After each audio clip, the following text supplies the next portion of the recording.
Live. Everywhere. On netrootsradio.com.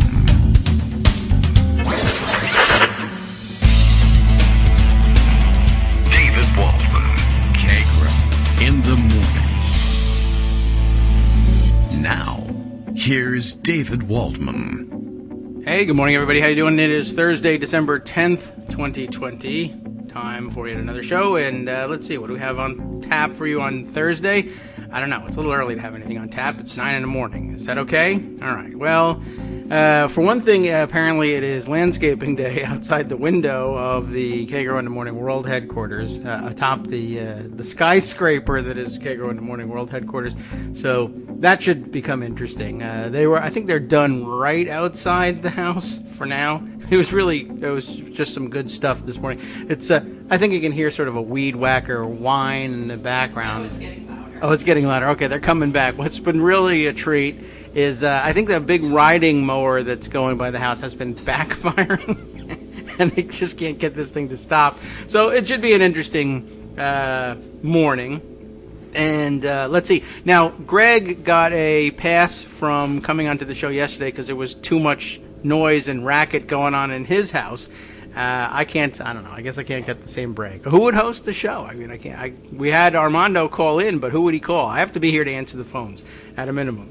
All right. Well, let's see. Plenty going on today. Lots to catch up with. Still a pandemic. I don't know if you know about this thing. Just by way of updating you on my ongoing count of comparing the size of the losses that we've suffered to the coronavirus in the past, what are we at, 9 months at this point, to the size of cities around America. We're up to the 67th largest city in America. Greensboro, North Carolina, has been effectively wiped off the map by our losses of now over 296,700 Americans to COVID-19.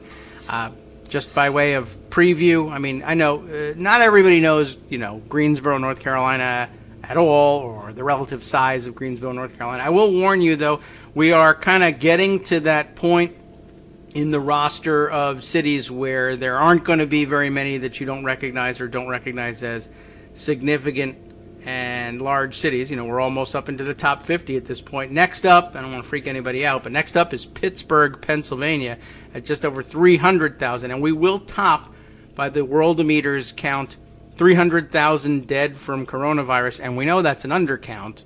If you went by, of course, excess deaths, you'd be way over that at this point. But by the count of people who, I don't know, I'm not even sure what the criteria is.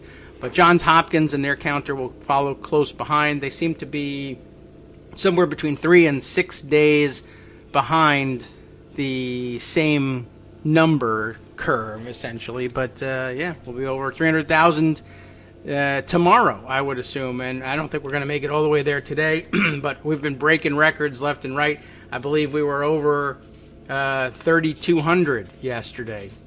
I think maybe the first time we've posted over 3,000 in a day, and people are beginning to catch on with this and comparing yesterday in terms of being one of the deadliest days in American history, and comparing it. Of course, it's larger than the losses from 9/11. It's larger than the losses from Pearl Harbor Day.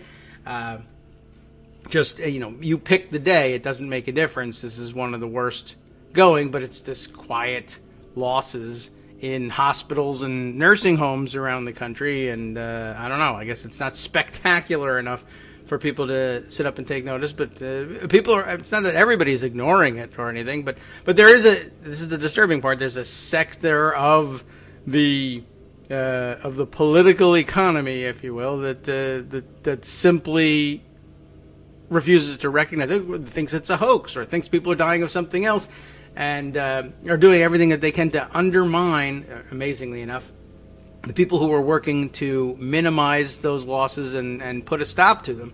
Well, you don't need to be told this at this point. It's just something that's amazing that's on my mind. And there are so many other things, too. Greg Dworkin has a raft of stories lined up. I saw literally seconds before coming on the air, happened to see Joan McCarter tweeting about the continuing saga of David Perdue's outrageous corruption. And the thing I just saw, in addition to making off with the profits of his insider trading from his his day job as a stock trader, the senatorial work being a sideline. Apparently, he also arranged for the sale of his home last year. Because what would you need a home for, right? I don't know whether he's moving. Maybe he's moving to a bigger mansion because he's making millions. Making money hand over fist, as they say in these insider trading situations. But he sold his home, and I'm sure he made out like a bandit. But as it turns out, without having read the article yet, ProPublica has the story. Perhaps we'll turn to it later. Sold the house to an official whose organization had, of course, business before his committee. And I guess they made out pretty well, too, once they gave him a sweetheart deal on buying the house from him. He just can't stop stealing. This guy. Well, he got a chance to put an end to it, and that comes on January 5th. So we'll be giving you all the support we possibly can if you are down in Georgia. We'll cheer for you and bang pots and pans on your way out the door to the drop box or polling place, whichever the case may be. All right, Greg Dworkin is here and ready. So this is my chance to just keep going, and Greg doesn't say anything, and this is kind of a nice part of the day. Although the more fun part is when he interrupts me. So let's do that now. Good morning, Greg. Yeah. Okay. Good. Okay, I thought you would Good jump morning. on that one. All right, how you doing? Invoking cloture. What's news? Reclaiming my time. There you go. That's how it's done. Although, I hadn't recognized you yet. Well, I guess I did. I just said, that would be interesting. They should do things that way. You knew who I was the moment you saw me. What are you talking about? Right. Yeah, I knew you were a scorpion the when I moment you answered heard my the phone. voice, you knew exactly who I was. Now, how is that not right? Was there a sufficient second? No, but that's only because there's the two of us. All right. Well, that's true. It's a technical thing. Then no quorum. No quorum. All right. Well, we're ready to No roll. quarter either. So let's just go. Let's just go do it. All right. Let me see this list. I'm going to switch over to Skype and see this. Okay. Well, we're going to start point with list. the pandemic. I guess if you're going really? to title today's show, it would be "Pandemic and Press Release." Okay. Right, because Rick Hasen accurately called the Texas lawsuit against other states, Oh, yes. That's Michigan, another story. Wisconsin, Pennsylvania, and Georgia, as a press release masquerading as a lawsuit. Notice what's absent there. Nevada and Arizona, they're not on the suit. They don't have enough black people. Ah, yeah. Okay. So they're not a problem. They're not a problem. Only see. black people voting are a problem. And part of the whole thing, if you step back and look at the big picture here with the GOP, what's really been laid bare, and Georgia is the epicenter, as I said all week about this, because of the way that they're going after Reverend Warnock. Thank you. I keep mixing Warner and Warlock. Oh, well, in my head. It's not the worst thing. Reverend Warnock, who's an excellent candidate and has a terrific chance of beating a very weak Kelly Loeffler, who's robotic and can only repeat radical socialist. But they're using the basic GOP campaign playbook, which is laid bare, and that is to make white voters, especially in the suburbs, fear black voters. What they don't seem to realize is in Georgia, there's a lot of black voters in the suburbs these days. Haven't they looked? But, part of that playbook is, oh, my gosh, they're voting, and when they're voting, they don't vote for us. We better change the law again. And so win or lose on this runoff election in January. They changed the law a lot for our traditionalists, don't they? Yeah, they're going to take a look at the law and maybe get rid of drop boxes and absentee ballots and other things that help people vote. Now, the weird thing is black voters tend not to trust those things and want to vote in person. Well, good, but, hey, they have foresight. Yeah. The point is you have to do something. You have to show your constituents that you're doing something about those people voting. Yeah. And that's what this election is all about. Actually, that is what this election is all about. Okay. Well, very wise of I hate to say that you shouldn't trust that stuff, but I guess if they're out there targeting it so that you can't vote, I guess I wouldn't trust it either. It looks like they're trying to help me vote. You have to get rid of drop like boxes because there's ballot harvesting. Whatever that means. There is not. But yes, all right. Yeah, there was ballot harvesting, of course. Republicans did it in North Carolina. They do it everywhere, but we caught them, or they actually caught themselves, because it was a primary where they were doing it in North Carolina. I've never. Right. I mean, the only voter fraud is Republican voter fraud, but that's another story altogether. right. Let's look at this in two separate ways. This is from Texas Tribune. In new lawsuit, Texas contests election results in Georgia, Wisconsin, Michigan, Pennsylvania, and again, notice the absence of Arizona and Nevada. Texas Attorney General Ken Paxton, which is interesting, by the way, I'll add, because he himself is under indictment since 2015. But, our legal system, it's Texas, and so, who cares? Gosh, it's taking a while because it's 2020 now. That's 5 years. Soon to be 2021. Texas 26. Attorney General Ken Paxton is asking the U.S. Supreme Court to block the battleground states from casting, quote, unlawful and constitutionally tainted votes. I'm surprised he didn't just ask for them to count those votes as 3/5. Yeah, well... It would have been a lot clearer and more of an originalist kind of approach. Yeah, true, though he might have lost the election that way anyway. Who knows? There is no evidence of widespread voter fraud, experts say. Yes, Bill Barr says. He's Attorney General. Right? In the suit, he claims that pandemic-era changes to election procedures in those states violated federal law and asked the U.S. Supreme Court to block the states from voting in the Electoral College. But federal law doesn't really apply to individual states who have state elections. Everybody knows it's a collection of 50 elections, and that's why we have the Electoral College and all that sort of stuff. I'm not a lawyer. I don't play one on the internet, but that sounds kind of stupid. Yeah, that's why there's a Ken Paxton. They the have last their own minute attorney bid, which general. legal experts have already characterized as a long shot, that's kind, remember it's a Texas paper, comes alongside dozens of similar attempts by President Donald Trump and his political allies. The majority of these lawsuits have already failed, majority like 1 out of 50, and the one that succeeded wasn't particularly relevant. There is no evidence of widespread fraud in the 2020 election. Officials in most states and U.S. Attorney General Bill Barr have said. I don't think people have asked Idaho to comment, so I think that's why officials in most states. Biden won in all 4 states where Paxton is challenging the results. Now, the thing is that it isn't just Ken Paxton being a right-wing nutjob, because he's more to the right of the current governor, Greg Abbott, and out there in Kristi Noem territory. Yeah. It's that Republicans in 18 states are signing on to this. Yes, that is. And so, that's really the big deal. The fact that Republicans are showing support for Trump for whatever reason, mostly fear of their voters. Yes. And that, I think, is the bigger story. From the Georgia point of view, this is AJC, Texas sues Georgia to try to overturn election results in an effort to persuade the U.S. Supreme Court to throw out the election that showed Democrat Joe Biden with the most votes. But the longtime columnist Jim Galloway and Greg Bluestein, who follows Atlanta Journal-Constitution Politics down there, has a nice header on this companion piece that says, Texas claims sovereignty over us, and many Georgia Republicans like the idea. Oh, I thought that's really the concept here. Texas can tell Georgia what to do, and Georgia said, fine. Yeah. We're okay with that. They have because huge states' hats. rights. Oh, states' rights, yes. That thing, I thought must have been the big hats. Yeah. But yeah, that makes so much sense. States' rights, there was a whole war fought over states' rights. They continued to resist states' rights, and a war because fought of over that, which is an rights. excellent point. Republicans jumped off the nostalgia train when David Poitras, the former commander of the Georgia National Guard and then a Democratic candidate for governor at the time, showed up in uniform on a YouTube video because in 2009, when the state Senate reasserted its faith in the doctrine of states' rights, including the right to secede from the Union, and the right to nullify federal laws Georgia didn't like, this David Poitras fellow said, you are ridiculous talking about the dissolution of a nation when U.S. troops are dying overseas. And so that died down.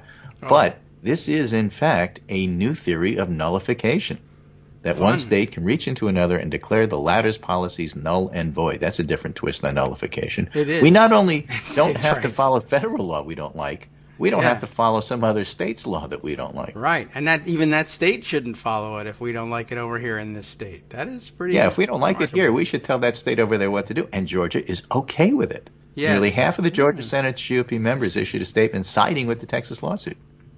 And so did U.S. Senators Loeffler and Perdue, who said they both fully support the complaint. Now, is that going to split the Republican Party? Yes. Is that going to hurt them in the runoff? Yes. Is that going to guarantee that they lose? No.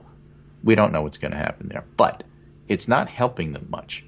And, the thing is that it's going to go on and on and on, and they can't pivot to you have to except Biden is president, and therefore you need these Republican senators as a backstop because everybody knows Americans love divided government. They can't use that argument because Trump won't let them. Okay. Yeah. Good. What a dummy. Right. This is just astonishing, really. That, making life difficult for Brian Kemp, of course. But, all of that yet. Together is just a big hot mess. And again, the bigger picture here is Republicans are fine with this. If they weren't fine with this, they'd say something. In fact, what they're saying is we're fine with this. Right. It is an amazing thing. You can, remember, of course, you can't tell them to wear masks in South Dakota because you can't tell us how things, how to do things here in South Dakota rather than South Carolina. Although they have problems there too, but South Dakota, we don't do things that way, and you're not from here, and you're from Texas, and you're suing us. Okay, we're on board with that. Yeah, tell us what to do, Texas and 17 other states. Why? Because it's what I want today. It's gibbetarianism. Right. Again, it's all about power, and forget about principles. Let's just be clear: there's no principles here, because if there were, we wouldn't be doing this. So, since it's all about naked power and stopping black people from voting, because if they vote, we lose. Let's just all be on board with the same thing. And, again, the Democrats as a party are always, even when in the majority, have, the problem of being a big tent and having different points of views and having to reconcile those point of views and, points of view and dealing with it as a normal political party. The Republican Party is in lockstep.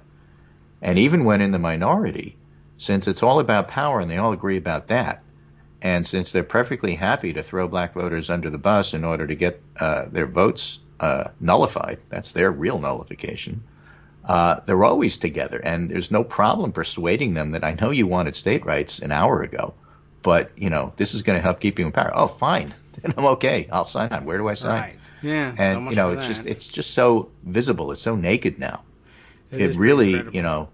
If you loved John Roberts' idea that maybe the Voting Rights Act didn't need protection anymore because we've moved on, yeah, ha. States As won't Kenneth even stand Copeland, up for their the own. preacher would say, ha, ha, ha.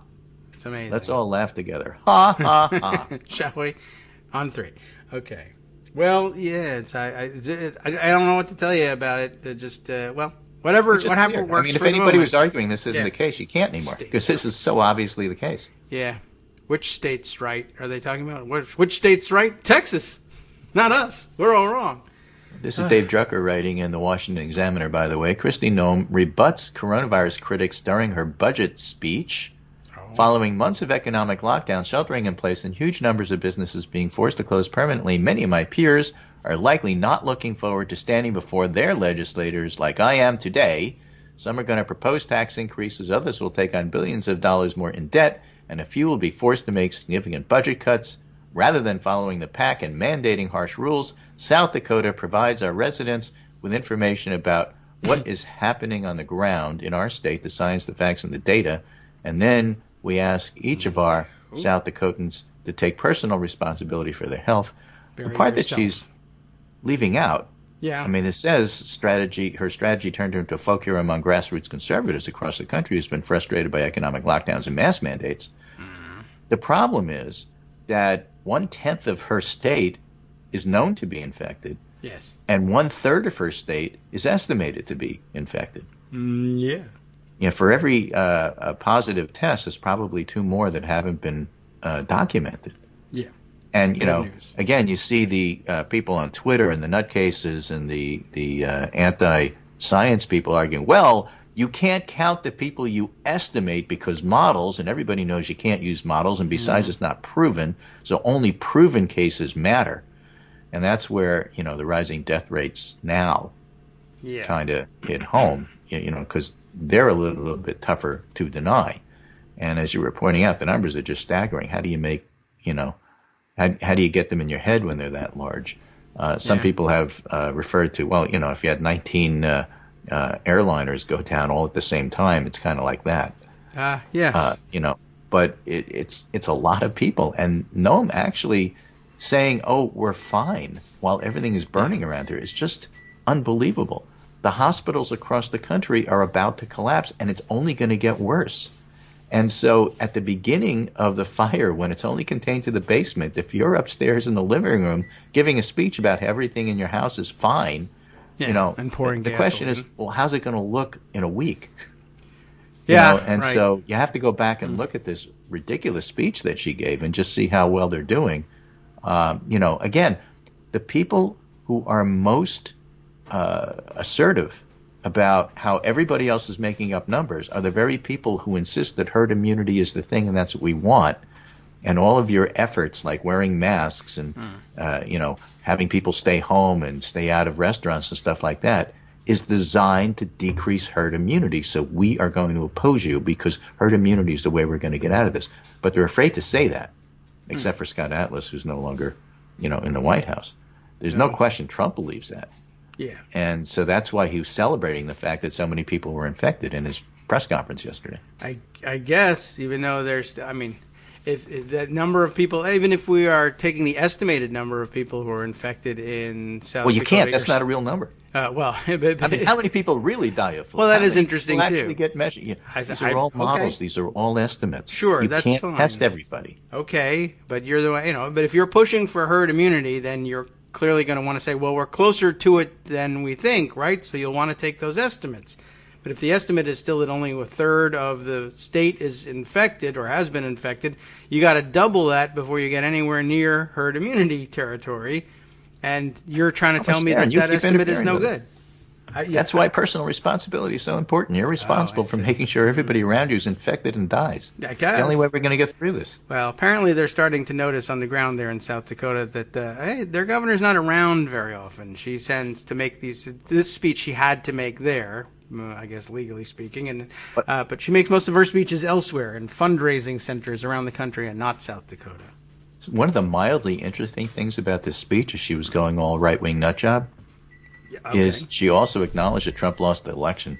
What, by accident or? No. Oh, what'd she say? She acknowledged that Trump lost re-election to President-elect Joe Biden, a sensitive topic for most Republicans who follow the president's lead. Noem warned that Biden would be hostile for South Dakota's economy and said she wrote her budget blueprint accordingly. So she's already pivoted to he's going to be terrible and you have to prepare and you need us conservative Republicans as a backstop against Biden, which is exactly what they want to do in Georgia, but Trump won't let them. She figures she's got enough of a brand in South Dakota that she can do that. Yeah, I guess. Otherwise, it sort of feels like certainly something she can pivot off of. And if the president calls her, she can just say, well, I mean, this is what will happen if we don't fight hard for you, sir. Yeah, exactly. I expect the road could be a little bit rough under the Biden administration, she said. So there's no question she's acknowledging that Trump lost. Yes. I expect that federal agencies will see South Dakota not necessarily as a partner, but as a subordinate based on what they have already communicated with us. So we're preparing for that. Now, it's wacky, but at least that's traditional politics, and I can understand how Republicans can pivot to, well, we have to prepare for the fact that this awful person just got elected. Yeah. The fact that other Republicans won't do that is just, again, beyond bizarre. Well, it's seditious. It's dangerous. And bad stuff happens. They don't prepare for things. That's not a Republican brand. Right. This is a story out of Florida that you may have heard about. Ron Filipowski, a lifelong Republican who was appointed to the 12th Circuit Judicial Nominating Commission by Ron DeSantis, resigned Tuesday morning after reviewing the search warrant affidavit the state used to seize computers and phones from Rebecca Jones. Rebecca Jones, you may remember, was the state health department person who was fired for insubordination because she said they were trying to force her to cook the numbers. Right, and she doesn't cook. GOP lawyer resigns over treatment of Florida data analyst. It says where it goes from that, I don't know. I'd like to see this search warrant affidavit. No one will show it to me. Filipowski, who's also a former general counsel to the Sarasota Republican Party, said although he's been increasingly frustrated by the DeSantis administration and its handling of the coronavirus crisis, the situation seemed political. Then on Monday, after Jones's home was raised by the Florida Department of Law Enforcement because it suspected her of sending a message on the Department of Health messaging system urging people to be a hero, speak out before it's too late, he told a friend something didn't seem right. That friend, a Trump supporter, suggested Filipowski read the search warrant affidavit filed by the Florida Department of Law Enforcement. Okay. And when he did, he said he was alarmed. What's the crime? The crime's hacking into an email server to tell people to tell the truth. That's not a horrible crime if it's a crime at all. So at least we get an idea of what Rebecca Jones is being accused of. That was not at all clear when they raided her house. Right. So I guess the accusation is she hacked into the private email server. Now, the thing about Rebecca Jones, Maybe people have to understand, is that she's a says bit of a loose cannon. Yeah, I agree. Doesn't mean she's wrong, but Right. read everything she says with a grain of salt. Read it. I'm in the same place. We went over this just briefly yesterday, and I kind of came to the same conclusion. Like, I think she's mostly right, certainly right about the numbers. I'm just not sure about this case. Like, she was very adamant about the Gestapo tactics and made it sound like they kicked her door in. And apparently, I don't know obviously the cops could be telling a complete fabrication too, but yeah, now it sounds like they apparently knocked on the door and said, "Come out," and it took her 20 minutes to finally open the door. So I'm not 100% sure what happened here. So this is what makes me a moderate and a centrist, I suppose, Oh. On the one hand, you're not supposed to cook the numbers. That's terrible. On the other hand, you're not supposed to hack into somebody else's computer and leave messages. You're not supposed to. Although, yeah, right. She of course denies that she did that, and there was some explanation. People can protest. They're allowed to. It's an honorable thing to do. But then you have to expect to go to jail if you do that. That's part and parcel of what you do when you protest like that. Yes. Well, you watch the documentaries. I'm old That's school. how it goes. I'm not certain what she did and didn't do. She, of course, you'll find most people charged with things like that will say, I didn't do that thing. But there was an alternative explanation out there. Apparently a number of people from the department were recently fired as well, and they all had access to this thing, and any one of them might have done it as well. That's a possibility. But, watch the story carefully. Certainly, and but her data has been interesting, and I don't think that has been undermined at all. Florida isn't at all clear about what's going on there, and it's bad. Okay, well, it's bad everywhere, not just Florida. That's Florida man. Hi everybody, it's me, David. Let's change things up from the old fundraising pitch for just a minute and talk instead about how you can be a part of our show. If you've got a smartphone or any other electronic recording device, why not sit down and record a segment for us? Read us an important article and give us your take. Read one of your own original essays, or even just give us your commentary on something you'd like to share that's important to you. Then send the file to me at kagrox@gmail.com, and I'll try and work it into the show. Short segments, a few minutes in length, are easiest to fit in. And of course, I can't always guarantee that I'll be able to play everything, but if you've ever shouted at your radio or TV about something you wish was being covered, here's your chance to change that. Make the show your own. Send your submissions to me at kagrox@gmail.com.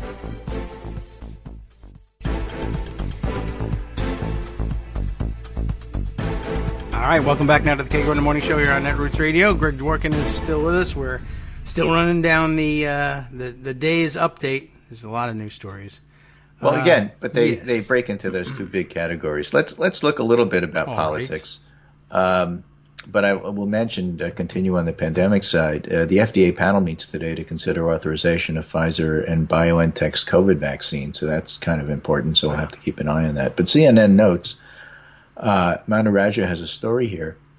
GOP senators ready to acknowledge Biden won, but struggle with Trump's refusal to concede. Kristi Noem here may actually be a trailblazer. Oh. She may be a trendsetter. She may be the one who says, you know what, let me explain to you, I am as right-wing nutjob as they come, but Biden won. And so, the next thing that was supposed to be the Safe Harbor Day, which was Tuesday. Yes. Right? And next is going to be next Monday when the electors vote. Then after that, there'll be some other headline. A lot of harbors.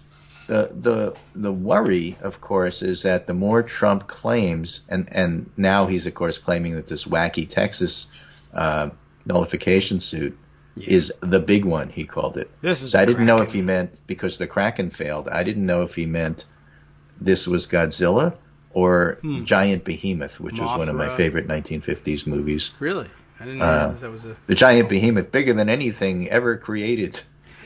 Rose from the sea and decided to kill people with radiation. It was one of those era kind of films. Yes. So I don't know what he's referring to here, and it'll be interesting to see how quickly the Supreme Court disposes of it. But while all that's happening, everybody knows Biden won, and the senators are struggling on the one hand because they're afraid of their constituents. Yes. Article in the AP about that yesterday.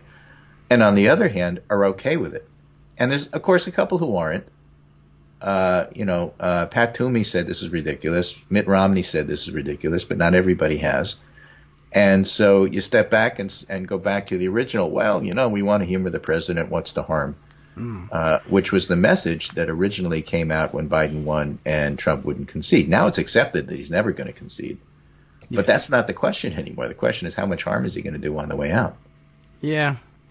And by encouraging with what is, I think, properly called agitprop, his side to say that this was stolen, you're really encouraging violence. Yeah. And so it isn't just the public health people who have had people protest in front of their houses.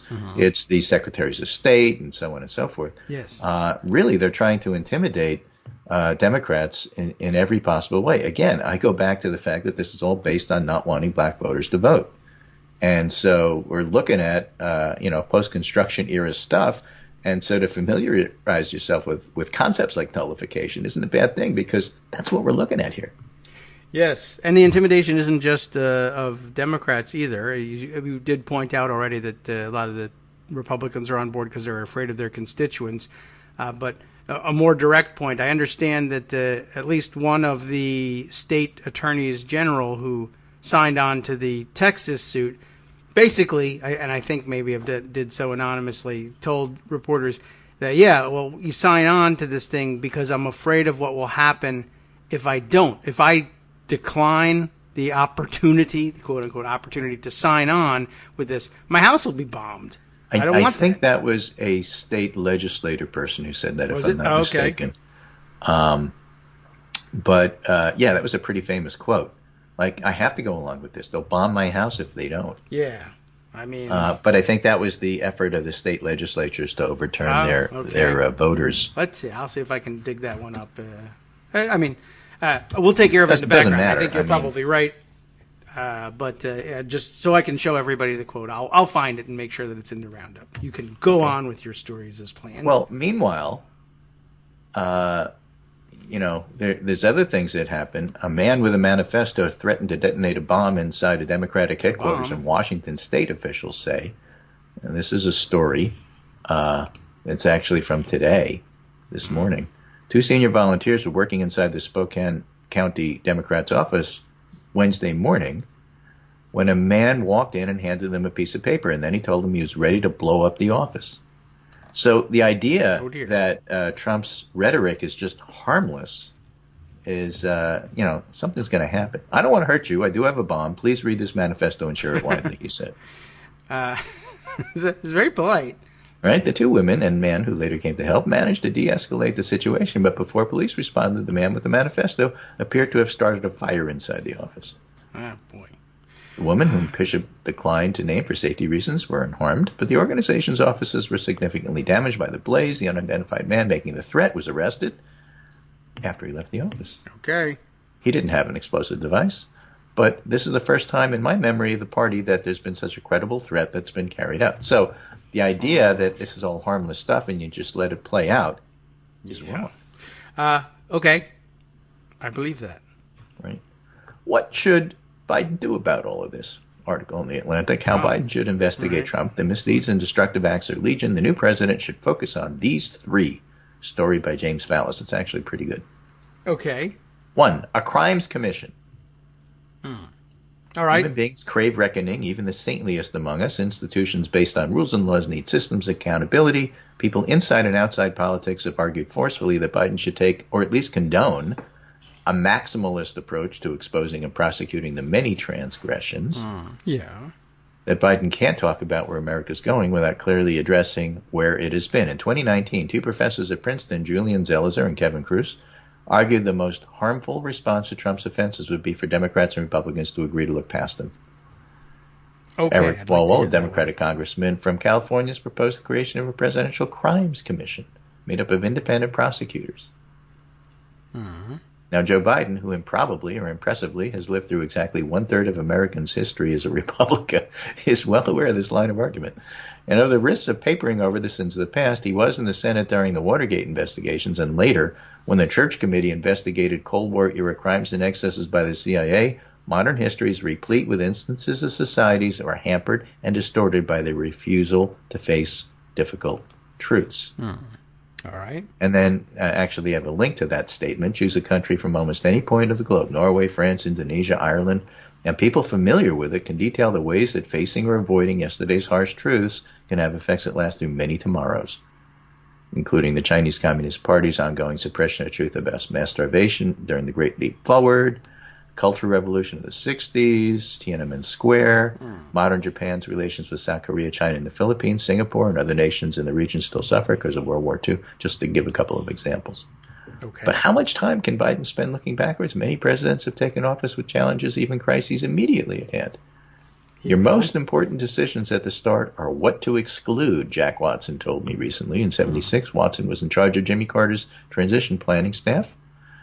And he went on, you have to separate what must be done from all the other things you want to do. Okay. So he's going to have that issue to wrestle with. Do you do a crimes commission? Yes. What if he point number hires 2, lots of people? time for triage. All right. Right? Biden has higher popularity ratings than Donald Trump ever did. Yes. Okay? But the idea of putting together a transition is tough because Trump keeps stonewalling everything. Rather than cooperating on the transition, the outgoing administration for weeks impeded it. So there's so many things that happened, any handful of which would have been considered scandalous and disqualifying for other administrations. The disproportion between Trump offenses and past political scandals may seem like a tired point, but it's been normalized enough by its fire hose nature that the sense of outrage inevitably fades. So that's practical politics. Okay. Now, throughout the final months of the campaign, I, James Fallows, asked historians, lawyers, and veterans of Republican and Democratic administrations how they would answer those two questions, which is, to which efforts should Biden personally devote his limited time and influence, and what efforts should be placed in the hands of others? The responses boil down to an argument for triage. Basically, what they're saying, too long didn't read, Trump will likely be consumed by criminal and civil litigation for the rest of his life. That's his problem, not Biden's. All right. That is to say, let it happen at the state level. Oh, okay. Well, I mean, even if it happens at the federal level, it's not Joe's doing with his day. Right? I mean, the only issue there is who does he appoint as Attorney General? Yeah. Right? I'll take it. And point 3, corruption versus corrosion. Before the end of Trump's 4th year, 7 prominent campaign or administration figures have been indicted, tried, convicted, jailed, or all of the above, more than in any other modern administration in first term. And they list a litany of who that is. All right. Yeah. Now, all presidents and major party nominees since Richard Nixon have released their tax returns. Obviously, Trump hasn't. Instead, he announced after being elected that he, as president, by definition, could not have a conflict of interest. A counterpart to Nixon saying when the president does it, it means it's not illegal. Nixon's claim didn't stand up, and Trump's probably won't either. What secrets lie in Trump's financial records? Why did he claim that certain properties were far more valuable when using them as collateral than when valuing them for tax purposes? Was he paying himself and his family members from what was supposed to be campaign funds or official government accounts? Yes. Were his Scottish golf resorts essentially elaborate money laundering ventures? Yes. Questions like these just scratch the surface. Yeah. Okay? And possible violations of federal rather than state law are trickier because a new administration would by definition be involved. These might include the alleged mismanagement of the Postal Service or the politicization of the Justice Department, but Biden should view such cases as opportunities to emphasize dispassionate accountability and rule of law. Biden's response should be to repair the structure of checks and balances and let it do its job. Biden needs to select an attorney general who will be seen as the most principled and eminent of all his cabinet members, and the rest is up to them. All right. I think that's fine. I mean, it'll be it's a balancing act, true, but yeah, I mean, that is a good way of handling it, too. There's a good suggestion in there from Fallows that if the state were running the prosecutions and they made requests of the new Biden federal government, hey, I need all of the records from this department or that department in order to see what Trump was up to, why, sure, you can look at our records. I'm not prosecuting it. I'm cooperating fully with an accountability operation and a prosecution. I'm not going to stand in the way of it. There's federal participation, but I'm not prosecuting. That's fine. That would be great. In his last part of a very long piece here, Fallows concentrates on the catastrophes. And the coronavirus, of course, is number one catastrophe. Yes. Right? Record-breaking catastrophe. The coronavirus pandemic may represent the greatest failure of governance in U.S. history. And responsibility for the extent of its ravages falls squarely on Donald Trump. Yes, where is this Ultimately, from? he resorted to outright mockery of containment and treatment efforts. So what can a new president do to this end? The answer, which is more powerful than it may sound, is establish a commission. Now, true, that's not word for bumper stickers or rally speeches, but commissions have played a role in shifting public awareness of major issues and compared with other, more siloed forms of public narrative, from cable TV to food fight congressional hearings, to anything online, they start out with less of a handicap. They're as useful a tool as we now possess. It'd be like the 9/11 Commission. It's a massive failure of leadership, and we got to make sure it doesn't happen again. All right, was that in Fallows too? Yeah, that's in Part 4, Catastrophe. This is a long That's the article. first investigation. The second, also conducted by special commission, would look immediately into the cases of children separated from their parents at the border. Yes. Right? That's a big one. And the third investigation and third commission would probe the Trump's administration's attacks on democracy itself. Oh, all right. Democracy depends on the consent of the losers, as political scientists have put it. When the pandemic hit, prompting a shift away from voting in person, Trump administration falsely equated mail-in ballots with fraudulent votes. And so that needs something that people can understand. And Fallows says an excellent place to start is a recent report from the American Academy of Arts and Sciences called Our Common Purpose. So 3 separate commissions: the separation of the kids at the border, which was awful, the pandemic, which was worst of all, and of course the attack on democracy. 3 separate commissions that Biden, therefore, once appointed, has nothing to do with. That's actually a very good idea. Okay. Yeah, I'm never enthusiastic about commissions, but I'm realistic, and this is the form people want these things to take. Having watched But he makes a good an argument for it. impeachment and congressional hearings, I'd say commissions are better. Yeah, that's true, I guess, and there's even been value even to the impeachment, which people point to as a big failure, but there was one. And so if they can do it, then certainly a commission should be able to as well. Yeah, just a pro tip: don't it just feels appoint Jim Jordan, right. Well, there won't be any of that going on. Doug Collins, and other people who are willing to stand. Matt Gaetz, people who are willing to stand up on the desk and then jump up and down and make noise in order to distract. Get some actual real people there and do an academic style job. Well, that'd be the best outcome. We'll see whether they can make that happen. And then have Joe the plumber chair it, and you're good. Right? All Then right. everybody's represented. Commissions. Which leads me to my last piece here by Tom Edsall from the New York Times. Interestingly, I can't find this piece in the actual print edition that I get on my kitchen table in the morning. But it is online. The resentment that never sleeps, rising anxiety over declining social status tells us a lot about how we got here and where we're going. Okay. It's a weekly column, and he often will interview political scientists on this. This is a particularly well-done piece. More and more politics determine which groups are favored and which are denigrated. Roughly speaking, Trump and the Republican Party have fought to enhance the status of white Christians and white people without college degrees, the white working class and middle class. You see the word white there? I think he's getting to the same theme I started with. Yeah, Biden and the Democrats have fought to elevate the standing of previously marginalized groups, women, minorities, LGBTQ community, and others. And the ferocity of this politicized status competition can be seen in the anger of white non-college voters over their disparagement by liberal elites, the attempt to flip traditional hierarchies, and the emergence of identity politics on both sides.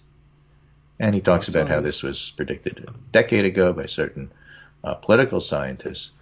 But the point is that the effects of status, this is status anxiety, not economic anxiety. The economic anxiety argument was used in 2016. It's bullshit. We all knew that. But, it's the interesting situation you have when, for example, you're talking with this happened in my office. I can remember speaking with immigrant patients, angry about other immigrant patients. Oh, okay. For getting things that they didn't get. Oh. I work hard, and they're on welfare. Oh, okay. Well, what about getting COVID? Well, you're both struggling, and you both deserve, to get some help. Yes, but I work and they don't. I deserve it more than they do. I see. The point is, if you're on the next to the bottom rung, you're really anxious about the bottom rung. The guys at the top, you want to get there. That's not your issue. The fact that David Perdue deals in stocks and insider trading, whether that's true or not, that accusation isn't as nearly meaningful to you as who's going to get the limited resources in your community, me or that group that lives across the street. And so, the basis for social inequality status is a bit different from resources and power. It's based on cultural beliefs rather than directly on material arrangements. Okay? Status, like resources and power, is a basic source of human motivation. And so when you have, and you see this in what we used to call the religious right, when their status is threatened, they organize, they vote heavily. Yeah, it's got nothing to do with economic anxiety. No. Okay, right. And arguably, at least when it all got started, it wasn't even clear that this was a white versus black issue. But it was, our way of life and the way we define it is threatened by things like laws and fairness. Okay. Yeah. And we don't want any part of it. All right. And in fact, it gets us angry, and we're going to be motivated to organize around this basic principle. And so you see it in various and sundry ways. Separating out status from economic anxiety makes the status part of it so clear. In an email, this particular scientist, political scientist named Ridgway, made the case that status is definitely important in contemporary political dynamics here and in Europe. Status has always been part of American politics, but right now, a variety of social changes have threatened the status of working class and rural whites who used to feel they had a secure middle status position in American society, not the glitzy top, but respectable Main Street core of America. The reduction of working class wages and job security, growing demographic diversity, and increasing urbanization have greatly undercut that sense and fueled political reaction. And the political consequence cuts across class.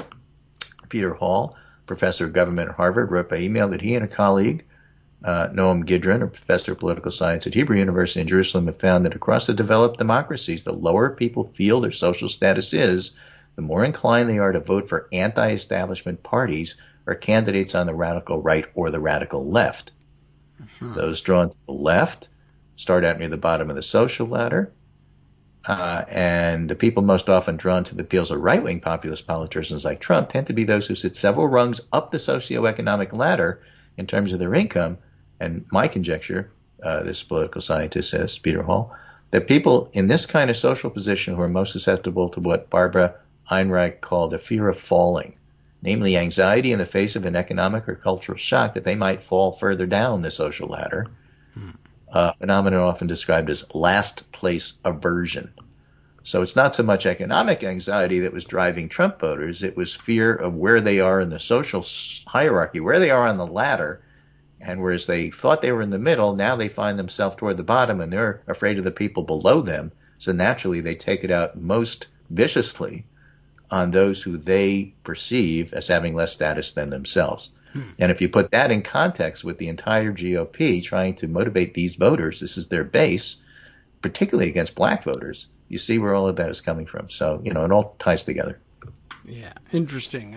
Well, it's complex theory. It makes some sense. It's Helps race, but explain not things. simply race. Yes. It's status, however you put that. And, of course, race is a big part of it. But Yes, it isn't Bernie just Sanders that. folks And would say therefore it class. isn't just black people. Yeah.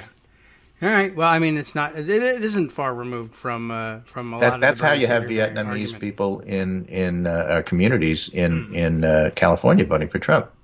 Yeah, I guess so. Or South Florida. It's the idea that and this goes back to our months-long discussion about how minority communities are really complicated and they're not homogeneous. A lot of this comes into play.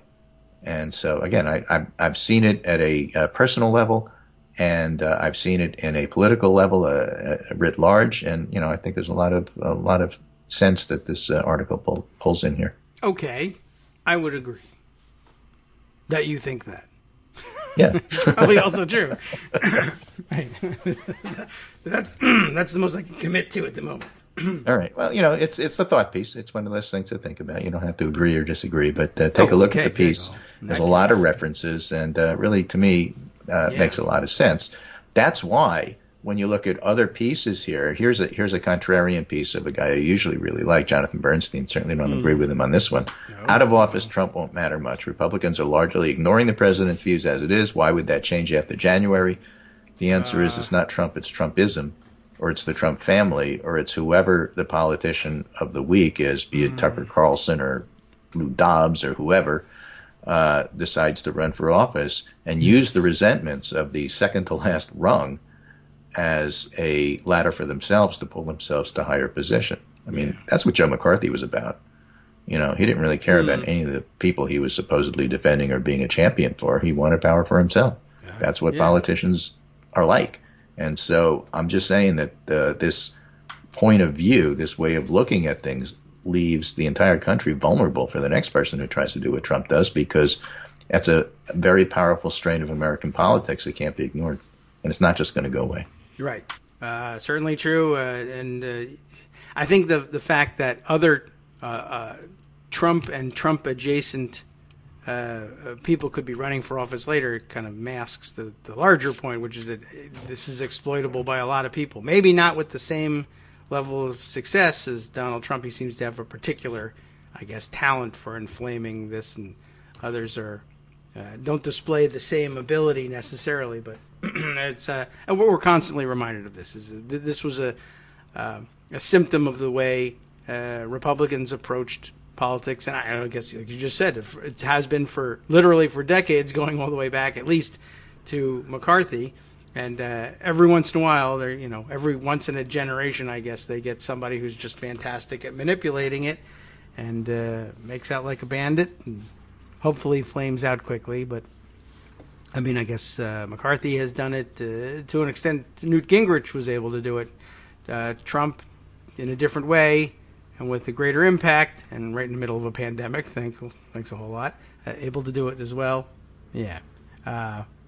Right. The next generation of politicians, it remains to be seen who's got that kind of talent. But in the meantime, his family wants to grift off of it.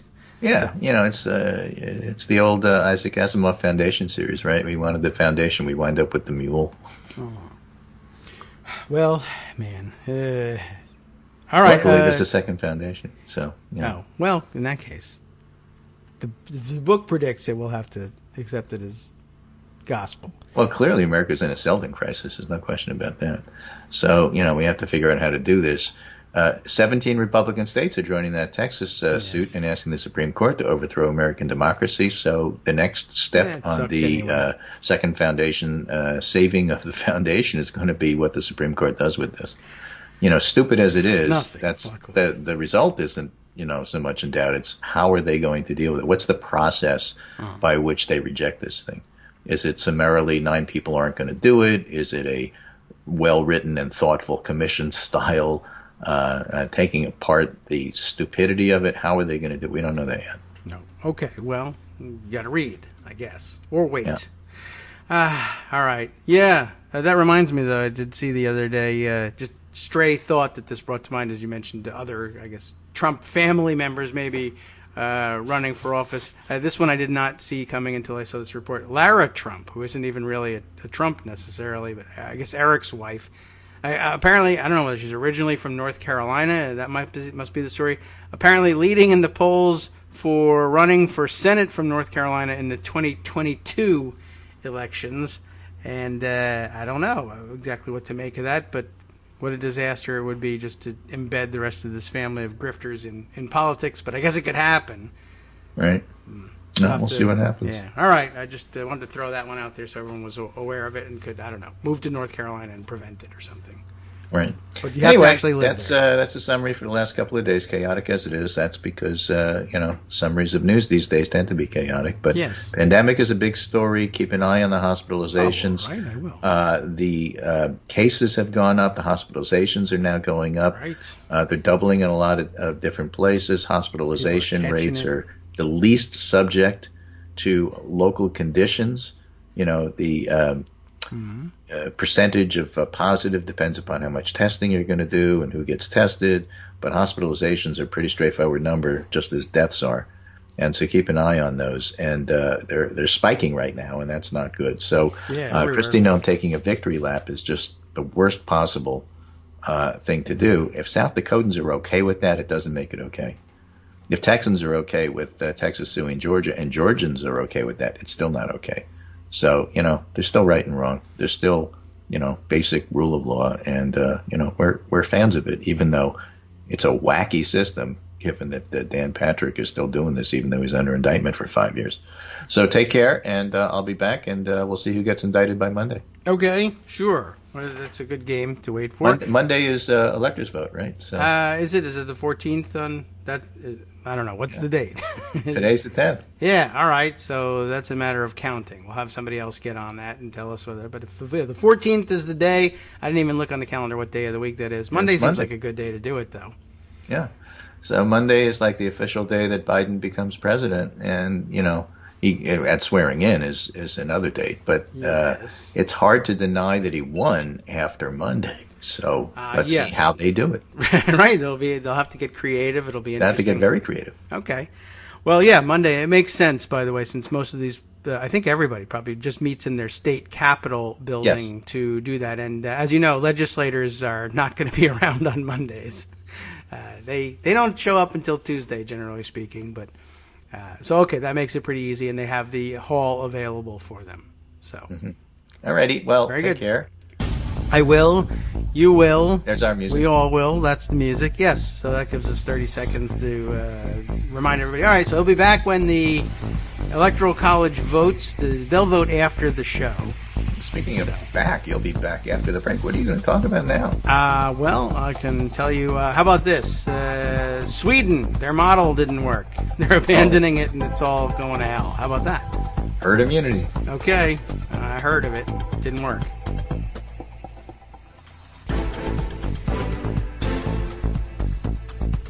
Welcome back now to the Kagro in the Morning Show here on Netroots Radio. Greg wondered what I would talk about in the next hour. I guess I can at least blurt this piece of information out. I just happened to see the Hill tweeting out their story, because the story with them. They put a nice little picture on everything. This one has a little teeny little, looks like a Swedish flag on somebody's car antenna or something like that. Can't tell exactly what it is, but why the Swedish flag? Well, because the story's from Sweden. What's the story? We told you the other day, read you the story of the Swedish experiment, which the Swedish epidemiologists would dispute the idea. Somehow this just continues to hang on. And I guess it's because I think somebody might have blurted it out early on. Well, maybe herd immunity will work for us. The epidemiologists there swear that they weren't really going for herd immunity on this thing, maybe just because it's too embarrassing. They might have had a real scientific explanation as to, none of what we were doing here would indicate that we were aiming for herd immunity. That's other dummies out there using that terminology, hoping to sound scientific. But too late. It caught on, at least in the United States, and now our non-scientific dummies cling to the term of herd immunity. Anyway, it didn't work. They are changing their tack there, but it's too late. As we frequently find out is the case. By the time you realize how badly you've screwed things up, there's no fixing it. So, okay, they're going to pivot from their original plan, but the lagging indicators always catch up to you. ICUs in Stockholm reach 99% capacity, according to this report. I shared it during the brief break with Greg. So he offers this grain of salt that any ICU will normally run at about 75% capacity. Of course, 99% is bad because you might need that extra 25% in order to handle any emergencies that come down the pike. The word is they won't be able to handle them there. But it's not like it goes from 0 to 100 overnight either. But 99% capacity isn't where you want to be. Stockholm is there. The experiment is over. But it was one thing to announce the end of the experiment. The other news is 2 weeks after you announce the end of the experiment comes the disaster that motivated you to finally announce that you were abandoning the experiment. And the leading edge of it is arriving now in Stockholm. All right, so we'll have that on your roundup to take a look at. Other coronavirus briefs. Something I didn't put away in pocket, but I tweeted about yesterday when I heard the news. Just one of those interesting stories. Tegan Goddard's Political Wire picked it up, and we'll give you the long story short here. South Dakota State Senator Helene I don't know how she pronounces this last name. Duhamel, perhaps, or Duhamel. Duhamel. Duhamel. Dummy. I don't know. You tell me if you're from South Dakota. You'll need to pronounce her name in order to send her get well soon gifts, I guess. She's got COVID. She, earlier this week, the most important part of this story, that she has COVID is just like, oh, geez, that's too bad. But earlier this week, she visited Governor Kristi Noem's mansion for dinner. Presumably, this is an indoor mansion, even in South Dakota. And having dinner indoors outside of your family unit, bad idea because you could get COVID, right? Well, so she got COVID. I don't know whether she believed in it going in or not, but she believes in it now going out because she's got it. And I don't know how. Maybe she'll go out in the ultimate sense. We don't know. But I'm getting to the point where I'm losing the ability to sympathize with people. I mean, scientifically, intellectually, you don't want it to spread. And even you don't want it to spread to people who seem to deserve it because they've been resistant to the facts this whole time because, who cares what happens to them? But in the meantime, they could give it to somebody else. And we don't want that. I guess I'm just tired of having to think about that. And I don't know. I'm losing my, this is one of the ill effects of Trumpism. I feel like I'm losing my moral base is eroding. I hear that this state senator goes to Kristi Noem's mansion for dinner and then comes out of there positive with COVID. And I say, good. Seems to be what she wanted anyway. Fine. So much the better. I just hope she doesn't trouble anyone else with her idiocy, but that seems unlikely. All right, so there's that news out there. I guess I'll mark that one to share. Our friend and listener, Bosengood, who sends us this word via Twitter, an update on Rebecca Jones and her case. I guess one more. Why not? We'll share it and read it because I'm sure people probably didn't really love hearing that you should be a little, the idea that we had, that you should be a little wary of what Rebecca Jones is saying. I mean, I still think you should be. Why not? Be wary. But then there are probably folks out there that say, I don't know, I found her story fairly credible. And besides, there's more information. And I guess that's what Bosengood's saying because here's some more information that he shared with us from The Verge. Sean Hollister writing for The Verge. So, it's not your hard news source, but what? What do they do? Well, they've got their science and tech sector. And maybe, I guess they're thinking about Rebecca Jones's data science work interests them. Florida's justification, they say, for raiding her house is looking a little shaky. And everything's looking a little shaky. Her story about it was looking a little shaky, but you have to acknowledge very often when they're caught doing something stupid like this, the cop's story turns out to be a little shaky too. So good. Let's read about it. Is it well, let's see. What's the theme here? The subheader says, is it unauthorized access if it's a public email? I don't know, but we'll read on. That's not enough information for me. On Tuesday, Florida State Police entered the home of Rebecca Jones, pardon me, with guns drawn, seizing her computer and phone in an attempt to prove that she'd sent an unauthorized group text through a Department of Health messaging system that is to be used for emergencies only, according to authorities.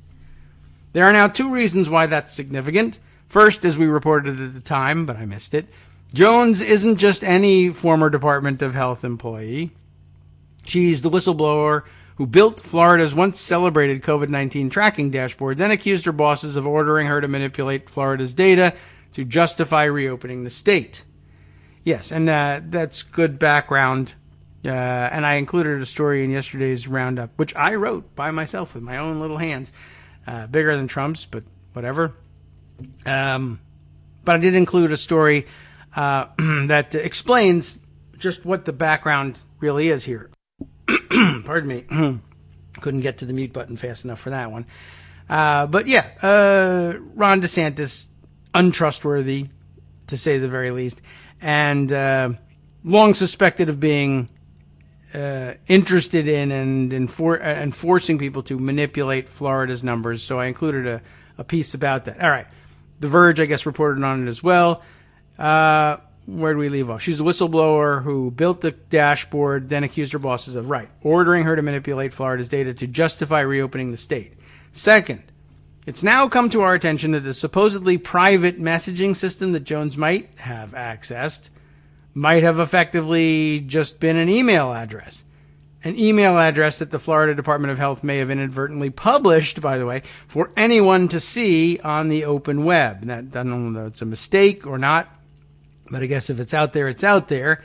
And we should read on to see what the technical explanation is. But what if it's if you send an email to this email address, it's set up as a bot to automatically use this emergency texting system. And if you emailed something to it, then that would be a terrible setup, because eventually you'll just get, spam, and it'll start spamming people with the emergency network, telling them that a Nigerian prince is trying to reach them. Anyway, as Ars Technica reports, Redditors discovered that not only does the Florida Department of Health have a single shared username and password, but that username and password is also freely accessible on the web. Here's a redacted screenshot of captured for that article, capturing just one of at least 7 PDFs that contain the information, PDFs that I also easily found with a Google search. All of them are still online as I type these words. What are these words? Well, I don't know. Quite honestly, I'm just looking at what looks like a bunch of technical garbage to me, but might make sense to you. Yeah, it doesn't help me, but you might be able to make sense of it. We'll see what the pros argument for it is here. It's not just the username and password that are listed. These pages also have the email addresses of the exact group Florida's Department of Law Enforcement claimed was hacked. That is State ESF8 planning. In the FDLE's affidavit, which is how it got a search warrant for Jones's home. Good. I said I wanted to see this thing, and that no one was showing me, but I guess The Verge will show me part of it. So the affidavit that gets sworn out, which becomes the basis for the search warrant. I was actually more interested in the search warrant issuance process because of what Rebecca Jones was claiming about this brand new judge doing it. Anyway, in the affidavit, the department characterizes State ESF8 planning as a multi-user account group, and talks about how Florida uses it to coordinate the state's health and medical resources, capabilities, and capacities. That all sounds very official and important. And I guess a small portion here is reproduced of the affidavit. On November 10th, 2020, at approximately 14:20 hours, very official because they're using the 24-hour military time, 14:20 hours and 14:42 hours, an unidentified subject gained access to a multi-user account group, State ESF8 planning, and sent a group text stating the following. You remember the text, it's time to speak up before another 17,000 people are dead. You know this is wrong. You don't have to be part of this. Be a hero. Speak out before it's too late. From State ESF8 planning. FDOH, Florida Department of Health, estimates that approximately 1,750 messages were delivered before the software vendor was able to stop the message from being transmitted. Okay, now back to the story. However, the publicly available usernames, passwords, and email addresses suggest it might have been a bog standard mailing list, with an awful lot of users, not something particularly private or secure. The email address still appears to be valid, though the Florida webmail application no longer seems to be online. None of this necessarily means that Jones didn't send the message, though she vehemently denies that she did, with a link here to a CNN story on that subject. An FDLE agent under oath says the group text was specifically sent from a Comcast ID associated with her home address, and that's why her home was raided. But if Jones did happen to send an email to a giant mailing list that she used to be part of, one listed on the open web, no less, I guess, would that be much of a crime? Parenthetically, our author says, I am not a lawyer. Well, I mean, you can authorize or deauthorize access to the list, certainly. I asked the FDLE to explain how it could have been accessed illegally if the email address might have required someone to use a private credentials somehow, for instance, but it declined, citing the active investigation. The spokesperson simply stated that my suggestions were not accurate and that this was not simply an email. The Florida Department of Health didn't respond to a request for comment. On Wednesday, a Republican attorney appointed by Florida Governor DeSantis to nominate judges resigned in protest. We heard about that over the raid on Jones's house, calling it unconscionable. I guess Filipowski's resignation letter is embedded in one of his tweets, which is embedded in the story. And he goes on to, I guess, conclude in his letter, you don't send 12 armed officers to raid her computer for doing that. That's Gestapo. That's authoritarian dictator tactics. That's not America. It really viscerally bothered me, he told the Sarasota Herald Tribune in interviewing about his resignation. So interesting. It gives us at least the opportunity to come to understand why the raid might have been questionable. I suppose, I don't know. I mean, I guess it makes for an interesting legal issue. Even if it's a group text thing, if it's meant for emergency use by the Florida Department of Health and they have the right to authorize or deauthorize anybody from, having access to the list, even if they screw up and publish the list accidentally or how to access the list and publish it publicly, there are authorized users and unauthorized users. However, I imagine that it would be then difficult to convict her of any hacking crime in all of that, I suppose. So that those charges may be dropped, but I suppose you could still be charged with unauthorized use of the list, but that sounds like a misdemeanor more than anything else.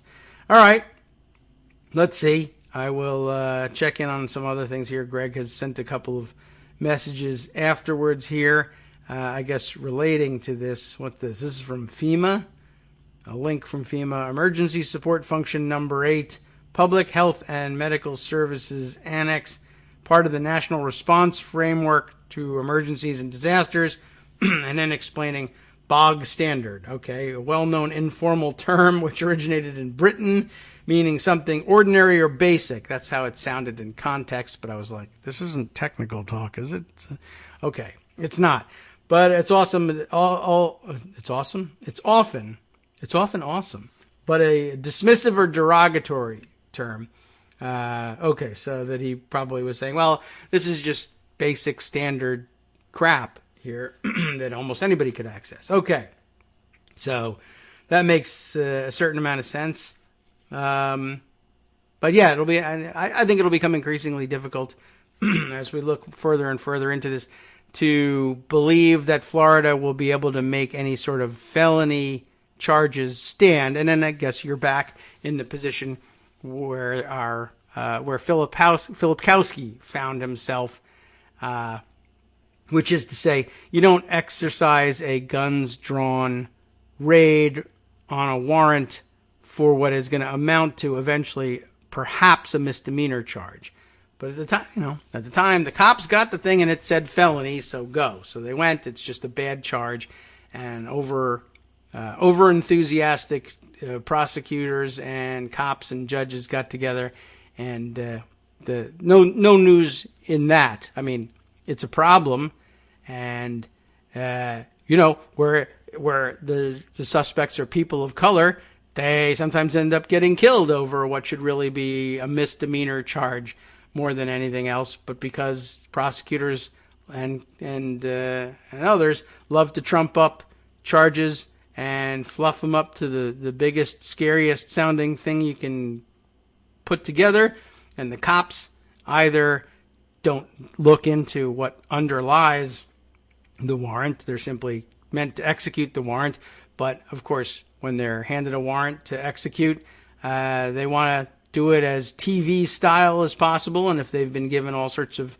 free, cool toys and weapons by the federal government, they're going to bring those along too, because that's what you bring when you got to raid a house, and they may or may not have looked to see whose house were they raiding and why, it's a bad system all around, and there probably needs to be some accountability at every level of that. Okay, but thanks, Boz and Good, for filling us in on that. I had my doubts about the story is coming from, well, oh God, it means I have to say both sides here, doesn't it? Okay. All right, well, we'll get that over with as quickly as possible. Then I move on to some other subjects. Let's see. One, we have our first senator, not the first one I've suspected of being interested in joining with dummies in the Republican House conference to object to the electoral vote count on January 6th. My first suspicion was that Rand Paul would join in on this thing. But we have our first senator who's speaking up to the fact that he's considering doing it, and I can't believe I didn't see it coming. It's Ron Johnson of Wisconsin. So I'll share with you the Hill's reporting on that. GOP senator won't rule out challenging electoral college results in Congress. Actually, do I need to share the story? You know what he's going to do, and you know he's a dummy. And probably when I said it, you too said, oh, yeah, right, he's an idiot. He might do that. So that might be the beginning and end of the story here. It's really all it is. And then we'll have some quotes from Mo Brooks saying he's going to do it. And then there's the story of the Pennsylvania delegation that's been prevailed upon by the Republican state legislators there to make that objection. So, and then they throw in a quote here that's supposed to make it look like Romney is the level-headed guy in all of this, saying, this is madness, right? We have a process. But then he goes on to say, recounts are appropriate. Going to the court is appropriate. Pursuing every legal avenue is appropriate. But trying to get electors not to do what the people voted to do is madness. And I included in yesterday's roundup an item that I had seen tweeted around, and I thought I might have mentioned in our conversation, but I'm not positive I got to it, and I should really give it an airing if I can find it quickly. But if not, I can give you the gist of it. See, I thought it would have been archived by now, but maybe I just neglected to archive it. But Romney's quote is actually kind of problematic here. It's being offered up with the idea that he's like the level-headed moderate and all this, and maybe the Republican Party hasn't gone completely off the rails if he's still willing to say this. But it's problematic in the sense that, read through the whole quote. Right? He says, oh, well, this is madness, and asking objecting to the electoral votes or asking electors to go rogue and vote the other way or do anything like that. That's all certainly madness. But the idea, then he says, we have a process, and recounts are part of the process, and going to the courts are part of the process. Yeah, but not going like this, not flooding every court with quite obviously frivolous and stupid lawsuits that are bound to fail, and then just planning to appeal them forever even when you lose and gum up the works, or just keep a claim alive so that you can say that they are alive and continue to grift off of it.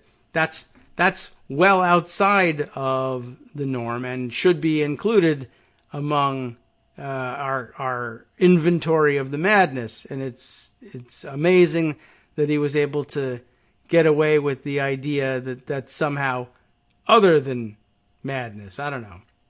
I found it quite disturbing. Let's see, where did I must have included this in, oh yeah, that's right. I didn't send that list to Scott yesterday because he was off, and I made my own thing. So what did I do with all of the things I compiled? Well, I'll have to find it here because I really would like to share that quote. Let's see. Was it?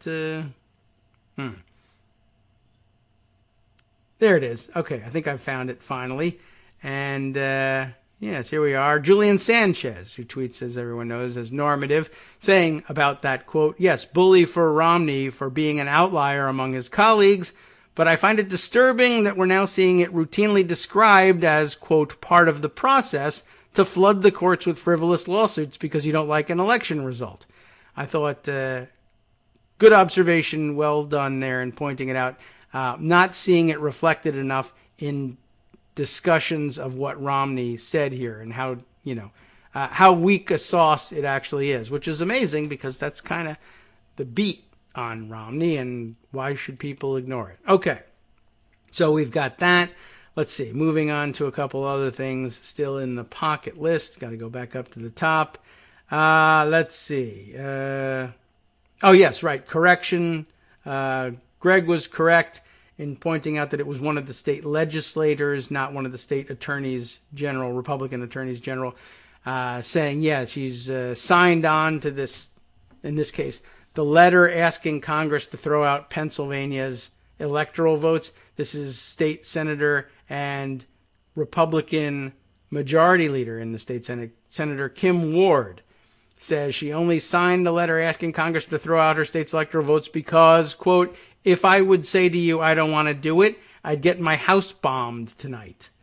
That does seem like a bit of a terrorism situation in the Republican Party at the moment, and worthy of some serious thought.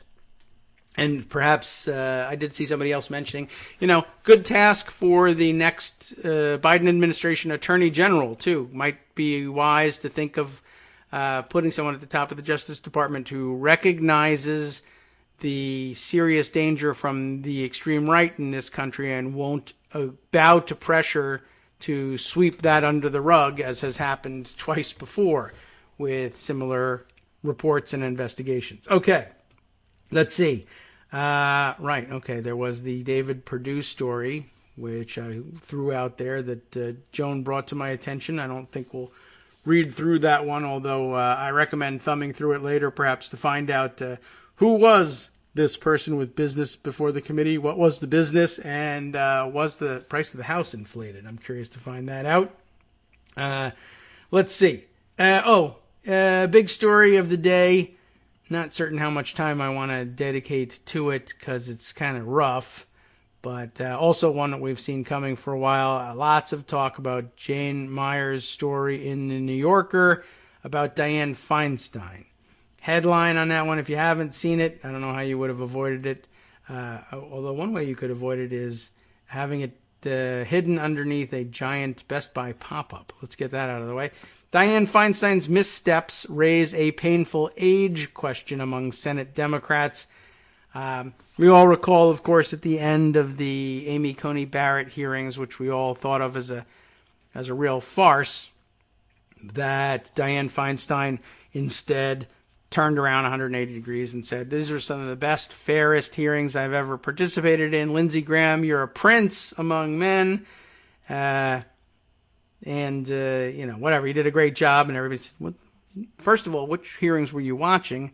And second of all, what the hell are you doing here? And it led to an outcry because as the elections loomed, and there was the possibility, and still is the possibility, of Democrats taking over as majority in the Senate, which would put her at the helm of the Judiciary Committee. People thought, she doesn't seem to be at a minimum, she's not in step with where the rest of the Democratic caucus is on this and every other issue pending before the Judiciary Committee. And at worst, people have had suspicions for a long time that she's not herself these days. And Jane Meyer, in great detail, and goes into the subject. We'll give you a taste of it, at the very least, if you hadn't had a chance to read it. In a hearing on November 17th, well, same one we were talking about before, Dianne Feinstein, senior Democrat on the Senate Judiciary Committee, who at 87 is the oldest member of the Senate, grilled a witness. So this is even before she gets to thanking Lindsey Graham.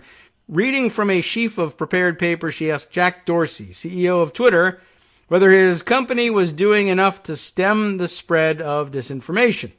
Elaborating, she read in a full tweet that President Trump had disseminated on November 7th, falsely claiming to have won the presidential election. So this is actually well after the Amy Coney Barrett hearings. And she asked Dorsey if Twitter's labeling of the tweet as disputed had adequately alerted the readers that it was a bald lie. Good question. Seemed sharp and focused. But I guess the story changes and changes quickly, but not quickly enough for us to fit it in before this first break. We'll see how it develops as we return. We'll be right back. Hi, it's me, David Waldman, your host for Kagro in the Morning, and I've learned that I either need to update these announcements more often or stop saying that the announcements are brand new. What's not new is that this message, too, is a call for your support in keeping the Kagro in the Morning show on the air. My thanks go out to all of you who do support the show through your donations. The stats say that Kagro in the Morning fans download our program about 2,000 times each weekday, but our donors make up only about 8% of our daily listeners. Patreon.com, Patreon.com, makes it simple to make easy, secure, recurring monthly contributions to support our show. Patreon.com/KagroX gets you straight to our donation page. If we're helping keep you sane during the Trump era, consider what that's worth. $1 a day? 50 cents? One thin dime? We do about 20 shows a month, so pick a number, do the math, and head to Patreon.com/KagroX to let us know. Thanks again, everyone, for all your support.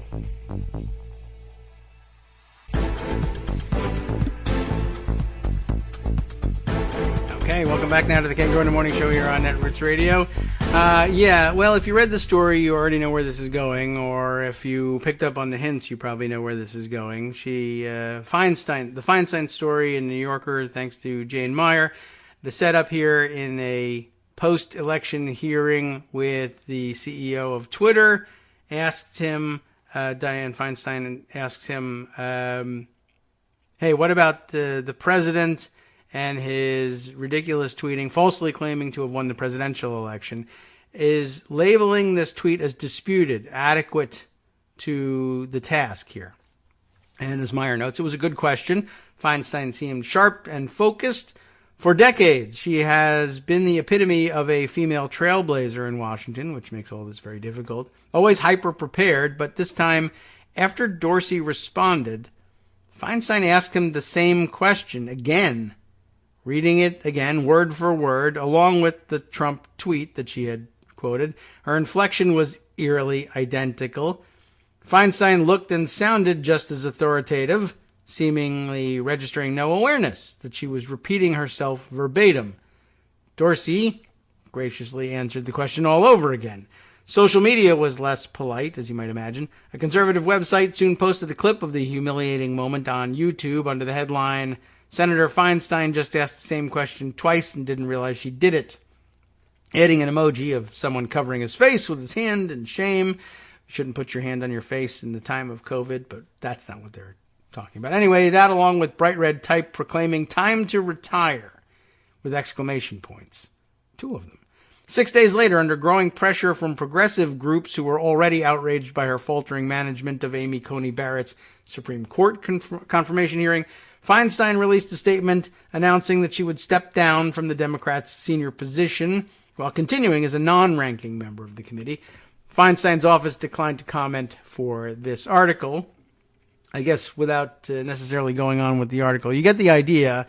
But now I wonder how much of this might have been at play, for instance, in the outrage about Feinstein previous to the Amy Coney Barrett one, which, let's see, if I recall correctly, the chronological order of these things, there was a moment where she said, well, I don't, yes, right, the blue slips, right? And she was talking about, I guess, maybe mulling the possibility of Democrats being in control of the Senate and her being at the helm of the Judiciary Committee. And she had said, I don't recall that blue slips ever became an issue and never been a problem in my term in office. And I thought, what, are you kidding me? How could you not it's not possible that you couldn't recall that it was an issue. It was a huge issue. You said it was an issue. You have press releases on your own website that say it's an issue, and I didn't put it together. Like, yes, she might not remember it because she's not physically capable of remembering things like that. And that would have put a different flavor on it. But I couldn't certainly couldn't make that diagnosis. But I don't know how it didn't occur to me that that was a probability. For some reason, and I guess the big story surrounding her and the fact that she hasn't yet retired is that not everybody has been able to put two and two together, although many people put two and two, people who are in closer proximity to her and interact with her more often were able to tell. A personal interaction will give you a very different impression than reading something like that in the newspaper. It's been very interesting, and I guess activists in the California Democratic Party have known for some time, and I suppose that would be why the party ended up endorsing someone else for her seat last time around. But name recognition and record being what it was, she was able to put that aside in the primary and win another term. But there's some very startling facts in here. But before I get back to the article, which I don't know. We'll see. It's not that long, but it's something you should probably just read on your own. It doesn't really lend itself to a live read and commentary on it. It's a sad situation, so maybe I don't want to treat it that way. But I'm going even further back in the list of recent outrages from Feinstein or about Feinstein. I'm going back to when didn't she have a confrontation not all that long ago, maybe with the Sunrise Movement activists, and she was particularly rude with them and dismissive of what they were saying, and we might have chalked that one up to, well, she's a old line, moderate-ish Democrat and doesn't like the newfangled approaches that kids today are using. Could have been something like that, which is also an aging issue and unfortunately, an opportunity to jump off of the more compassionate treatment of something like this onto a path of ageism, even without there being the issue of memory loss and memory issues. But yeah, that could very well have been a factor in that confrontation too. And, so, I mean, even if you don't want to just lay it all on age issues, you could say, well, it's affecting your ability, not only your ability to do your job with questioning, but your ability to properly gauge who it is you're speaking to and make political decisions that will weaken and undermine your ability to cobble together and keep together coalitions that will keep you in office. And if you're the Democratic nominee for this office over and over again, you put it in jeopardy, a California Senate seat. That can't happen in this day and age. So, it may be time to think about that. Anyways, it's a very well-reported, by all accounts, well-reported article, including an issue wherein Chuck Schumer has to approach her and discuss not only the likelihood that she wouldn't be allowed to take over the committee, but that maybe you ought to consider that your health requires your retirement. He had to also speak to her husband because it really wasn't, I guess, getting through to her. And apparently, the nightmare scenario, no answer, no response, no recognition of the issues, no movement on the issue from her. And Schumer speaks to her and asks, what's up? What have you decided to do? And she has no memory of having been told by Chuck Schumer that she ought to consider possibly retiring for medical reasons. It's I guess now as clear as day. And wow. Well, it's rough. The Democrats in the Senate, the House, the Senate caucus will handle it such that, okay, well, if Democrats were to take control of the Senate after the January 5th runoffs, we're not stuck with automatically putting the gavel in her hands. Dick Durbin, as I understand, will take over from that point. All right. We had to at least put that on the record and put that out there. Let's see. I also, just to catch up on things, we had left this hanging a while back. We'll give you the update here. CNBC report from just a couple of days ago, Tuesday, just so you're aware of what's up with Michael Flynn. We wondered after a while, is the pardon coming through? Trump tweeted the pardon is the paperwork going to come through? Then the paperwork did come through, and then it was a question of, well, where is it? Well, where is the paperwork? How has it made it to his lawyer? Sidney Powell is a little bit crazy, but or maybe even a lot crazy, but she should be able to get this case dismissed if she's got a pardon in hand, right? What's up with that? Well, okay, it's been done. Judge says Trump pardon doesn't make Michael Flynn innocent of lying to the FBI, but nonetheless does the thing that everybody figured he would eventually have to do, tosses the case.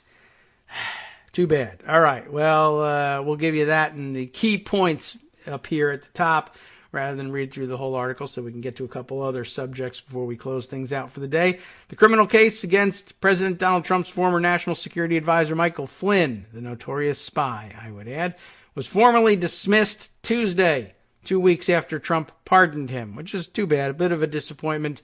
But I guess you had to know it was coming. Although, Marcy Wheeler was adamant that there were things to do, alternatives that the judge could take in order to try and nail down some of the loose ends of the record, such that, even if that case doesn't remain live, it would nonetheless hem in Michael Flynn in the future. But that doesn't appear to have happened here.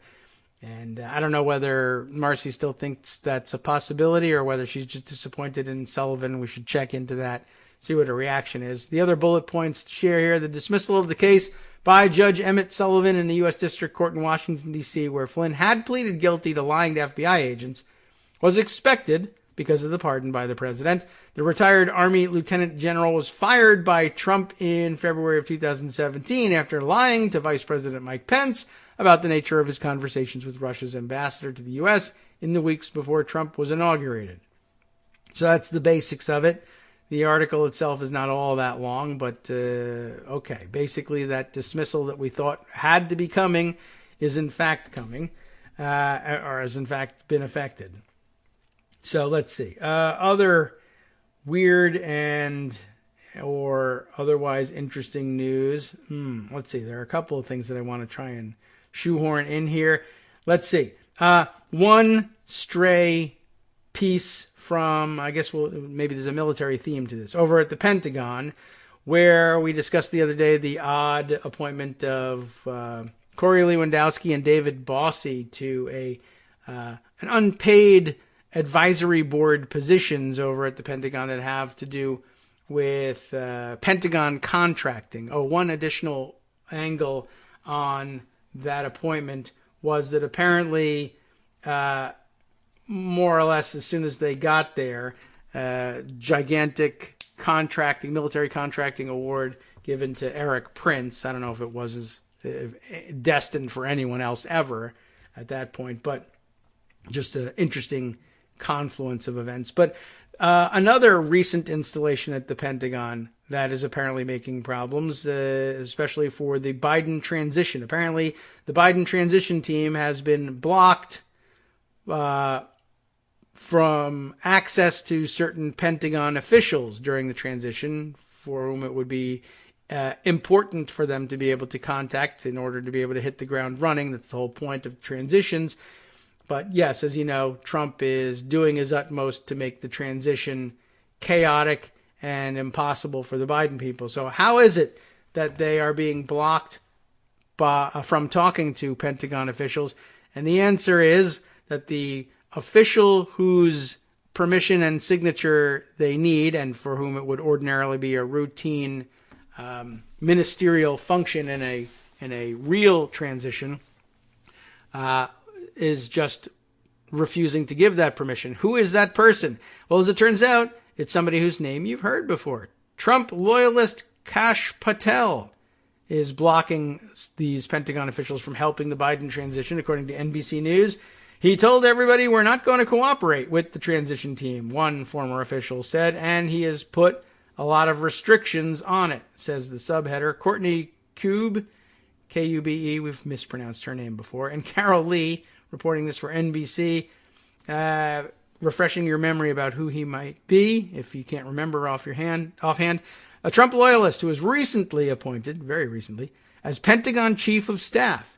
is controlling the Biden transitions team's access to Pentagon officials, even blocking some career officials and experts from giving information about key defense issues to the transition team, and telling political appointees to take the lead instead, say two current and two former U.S. officials.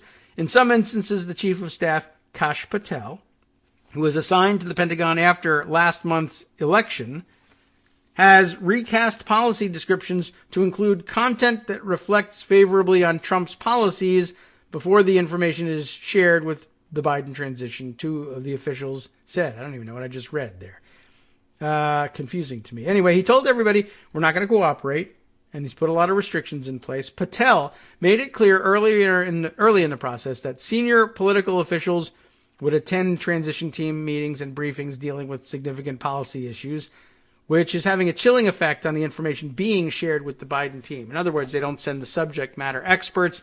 They send the people they can control politically, who may or may not be telling the transition folks the truth about these programs. While mundane issues and requests for information from the Biden team are tasked out to Pentagon policy experts, the two current officials and one former official said some significant or time-sensitive policies, such as those involving Iran, Afghanistan, and North Korea, are being handled by political appointees, some of whom Trump recently installed, or they're not being answered at all. Now, historically, career civilians and military officials prepare many of the briefing documents and information items during a transition, according to officials who have participated in past transitions. Most requests for information from the Biden transition team go to Tom Muir, director of the Washington Headquarters Services and senior civilian transition director, a current official said. Muir then briefs Patel, who weighs in on requests for interviews and which staffers will handle requests for information. Pardon. Some briefing documents have gone through Patel before going to the transition team, and he's put a political spin on some of that information and completely withheld it in other cases. This has been more politicized than previous transitions, one official said. Patel is controlling the information flow. Now, let's get to the heart of the story, why it was interesting. You might remember Kash Patel's name. He was, we heard his name called a lot during the impeachment proceedings and the impeachment trial. Kash Patel, previously one of Devin Nunes's top aides, and then got moved into a Pentagon counterterrorism spot just to keep him on the federal government payroll, and then now shifted to Pentagon Chief of Staff. So yes, crazy Devin Nunes's craziest aide has been made Chief of Staff at the Pentagon and in charge of what information the Biden transition team can get as they prepare to take over as Commander-in-Chief. So kind of amazing and disturbing all by itself. The article then goes on to mention 3 other Trump loyalists have also taken over powerful Pentagon positions since the election, including retired Army Brigadier General Anthony Tata, who's now performing the duties of the Undersecretary of Defense for Policy, and another name we recognize, Ezra Cohen Watnick, now the acting Undersecretary of Defense for Intelligence and Security. Also, retired Army Colonel Doug McGregor, now senior advisor to Acting Secretary Miller. Let's see, Ezra Cohen Watnick, I recall, he too, I think, maybe was he close to Nunes as well? Was he one of the people making the late night runs to the White House with information from the House Intelligence Committee or not? I can't remember, but he too, one of these people that have bounced around a lot and was brought in by Mike Flynn and then frozen out by successors in the National Security Advisor position since then as a malignant force. All right, so just want you to be aware of what's going on in the closing days. We mentioned the weirdness of lame duck Trump moving people to the Pentagon for assignments that will last no more than, or can last no more than a month or two. But they're already in there making trouble, and I guess they were moved there for that purpose. And now you're aware of that as well. All right, let's see. Other things to share with you. Like I said, there was a military theme to it. Can I? Yeah. Maybe today we just can't get to everything here. But let me share this with you. That is also part of important follow-up. Judy Vincent sent this to me, and she's been updating me and reminding me of updates to this story all along. You'll recognize the story when it finally pops up here. Army fires and suspends 14 leaders after systemic failures at Fort Hood. Yes, you remember this bizarre string of murders at Fort Hood and disappearances of soldiers from the area, and there was this crazy story of just essentially what's going on down there, that soldiers are repeatedly disappearing and turning up murdered, and nobody knows what to do about it. I don't know what to do about it. I wouldn't have known either, but apparently they're holding some 14 leaders accountable for this. Alex Horton reports this for the Washington Post. At least 14 Army leaders, including a general, were fired or suspended for systemic leadership failures at Fort Hood, Army officials said on Tuesday, after numerous high-profile deaths and disappearances this year rocked the sprawling Texas installation. The reckoning at Fort Hood came after the disappearance and killing of Specialist Vanessa Guillen, right? This was a name that we struggled with the pronunciation of before, when Darwin also chimed in on this subject and brought us up to speed on things. So thanks to both of them for keeping us on this story. But yes, the reckoning at Fort Hood comes after the disappearance and killing of Specialist Guillen, who was killed by a fellow soldier on the installation in April. Her death, which drew attention from lawmakers, activists, and celebrities, shocked our conscience and brought attention to deeper problems, Army Secretary Ryan McCarthy said at a news conference announcing policy changes. An independent civilian review board whose findings were released on Tuesday found widespread problems and a toxic culture. Yeah, thanks for bringing that up. That's true. At one of the Army's most populous installations, and probably elsewhere, which houses about 36,000 soldiers. 2 decades of constant deployments, the report continued, drew attention away from soldiers' welfare. Gee whiz, allowing profound social problems to metastasize. It's an interesting conclusion here. But it was Guillen's slaying that revealed a series of missteps and multiple failures in our system and within our leadership, McCarthy said. The changes, he said, include a greater focus on the well-being of soldiers and transforming the way leaders search for missing service members. I think that's pretty basic. The panel found that failures to investigate crimes and lack of confidence in punishing offenders led to a permissive environment for sexual assault and harassment, its review said, creating a culture in which soldiers feared reprisal and negative career consequences if they reported such incidents. Before her killing, Guillen, and I should be spelling the name just to be sure in case somebody has a better pronunciation for it, it's Guille, an accented E-N. Guillen, I would guess from the Spanish pronunciation of the double L's, but she might say Guillen, I don't know. Unfortunately, and I should just search around for some news reports and see how they pronounce it. But before her killing, Guillen voiced similar concerns to her family about sexual harassment. Family members have said her body was found in a riverside grave more than 2 months after her disappearance. Another soldier killed her with a hammer in an arms room, investigators have said. He fatally shot himself as officers moved in to arrest him. The installation is plagued by the highest amount of violent and nonviolent crime in the Army, McCarthy has acknowledged. Fort Hood has reported 5 soldier homicides this year, more than in the past 4 years combined, according to Army data. Leaders at Fort Hood were not proactive in trying to stop crime at the installation, the report concluded, and Army criminal investigators were inexperienced and stretched too thin to wrangle offenders. The environment eroded trust in leadership within the ranks. After interviewing more than 500 female soldiers for the report, the panel cited 93 credible accounts of sexual assault, but only 59 incidents were reported, the authors said. They had to work each day carrying this burden, and many described having to see the subject predator working in the same or a nearby unit, the report said of survivors. Narratives from these interviews invoke sadness and outrage. Major General Scott L. Eflant, commander of Fort Hood at the time of Guillen's death, was removed from command, the Army said, a move that typically ends a senior leader's career. The Army also removed the leaders of Guillen's unit, Colonel Ralph Overland and Command Sergeant Major Bradley Knapp of the 3rd Cavalry Regiment. Other leaders at the 1st Cavalry Division were suspended pending a separate investigation. McCarthy, who conceded that many problems in the report are Army-wide, and they are, that's what makes it so interesting, did not address his own accountability within the chain of command.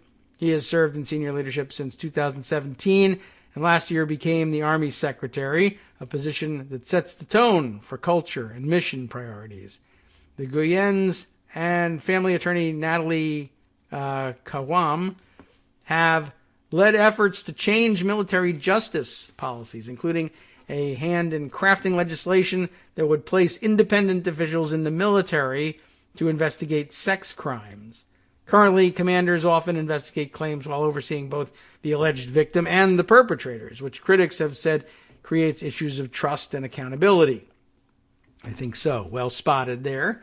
A little late, but okay. The family, who met with President Trump in July, was heartened by the accountability efforts, Kawam said. So what happened to Vanessa never happens again. And, all right, well, I mean, it's certainly an opportunity for Trump to have screwed this up horribly. And I guess the best thing we can say about him is he did not do that. The Army will also make changes in its policy on missing soldiers after criticism from the Guillen family and others who have said officials did not move with a sense of urgency to find their loved ones stationed at Fort Hood. The Army will now actively search for missing soldiers. That seems like a good idea, don't you think? Instead of leaving such decisions to the discretion of commanders. I think you should be aware of where your soldiers are. Private Gregory Wendell Morales vanished in August of 2019, days before he was scheduled to leave the Army, leaving officials to declare him AWOL, then a deserter. His mother, Kimberly Weddell, said the Army did not make an effort to look for him. His remains were found months later in a shallow grave outside Fort Hood. And imagine having to go through the declaration of his being AWOL and being a deserter, days from his discharge. The military failed him by not looking, his mother told the Washington Post after her son's remains were discovered. They just assumed the worst and let it go. The Army previously said it did not actively search for deserters, which also seems like maybe something you should do. Families said that policy implied that missing soldiers were problems for leaders who did not prioritize finding them. And I guess that's true. Another soldier, Sergeant Elder Fernandez, vanished from Fort Hood in August after he reported that he was a victim of sexual assault and was hospitalized for mental duress. He was later found dead outside the installation, a death ruled a suicide. General James C. McConville, the Army Chief of Staff, called the Guillen family ahead of the news conference and vowed to transform the Army. He said Guillen should never have been listed as AWOL. She, too, I guess, apparently listed as AWOL. I mean, she was away, but maybe a different category would be helpful. Anyway, your daughter was tragically murdered in our hands, and I'm responsible for that, McConville told Guillen's mother. The family told the Post, we are responsible for that. The report also found commanders hyper-focused on readying soldiers for deployments. Can't blame them for that. But what does that lead to? Well, apparently many will then downplay or ignore training and leadership development. This paradigm of benign neglect, as it's stated here, was allowed to take root over time at Fort Hood at the expense of soldiers, particularly females in combat units, the report said. So important to not only bring you up to date on that story, which has kind of just been looming out there, but the important conclusions of this report. even absent the bizarre circumstances of the large number of missing soldiers who then turned up murdered, I'm grateful for the focus on the sexual assault problem, which we all know has got to be armed forces wide, not just army wide. We've heard enough reports over the years to be fairly certain of that, and well, it's a tragedy that it took these murders to bring it sharply enough into focus to move the Army to action, but I'm glad that they are there. All right, let's see. Time for us to hand things over, of course, to Justice Putnam for the West Coast Cookbook and Speakeasy. On our way out the door, I'll mention Mike Musson's mention to us that, yes, from the Rebecca Jones story, not to put too much stock in, of course, the fact that the police say that they identified her IP address as originating the message. That, too, not necessarily conclusive, and that people with a little technical knowledge can, in fact, make an IP address appear to say whatever they want. So that, too, another grain of salt out there. Lots of grains of salt to be taken with all of our stories, but a low-sodium diet, I guess, coming up next on the West Coast Cookbook and Speakeasy with Justice Putnam. He's got it right. From networksradio.com. You have been listening to Kagro in the Morning with David Waldman. Well, he's got an eye on the Texas story, too. Michigan Attorney General apparently telling Ken Paxton, stay in your lane and stick to trying to disenfranchise voters in your own state. Don't come to mine. We don't need any help with that, I guess. Lots from around the country and around the world. Our own crazy neo-Nazis acting up again. He's got the story next.